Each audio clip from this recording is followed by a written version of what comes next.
সাথী হয়নি চলা বিকাল শুরু চোখে প্রথম তোমায় দেখে মন চাই তোমায় বলি একবার কাছে যেতে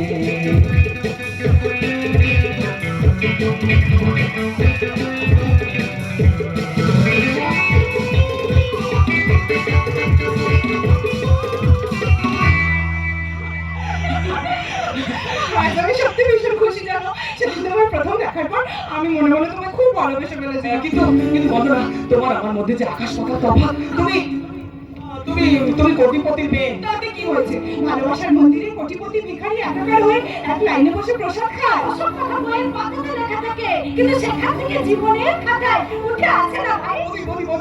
কি হলো? তোমার সাথে আলাপ করে দিই। এই হলো বন্ধুরা। হ্যাঁ, বন্ধুরা মানে আমাদের ওই বস্তির বাচ্চাদের জন্য। ও আচ্ছা, তুমি সেই মেয়ে। শুনলাম তুমি কি গরিব বড়লোকে সবিসের পাল্টে দিতে চাইছো।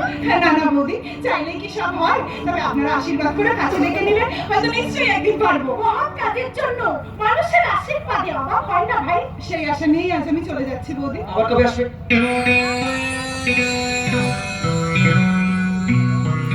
সময় পেলেই আবার আসবো, কারণ মনের বিনা সুরে না বাজলে তো সত্যের সাধনা হয় না। আর আমার জীবনের সেই সুর লুকিয়ে আছে এখানে। তোমাদের এই ঘরটা আমার কাছে পবিত্র তীর্থস্থান। চলি বাদশা, কাল দেখা হচ্ছে। এই যে শোনো, কি দেখছো? এত বড় লোকের মেয়ে, অত ওর ব্যাপারে এতটুকু অহংকার নেই। বৌদি, ও বৌদি, বৌদি গো, যাদের মধ্যে জ্ঞান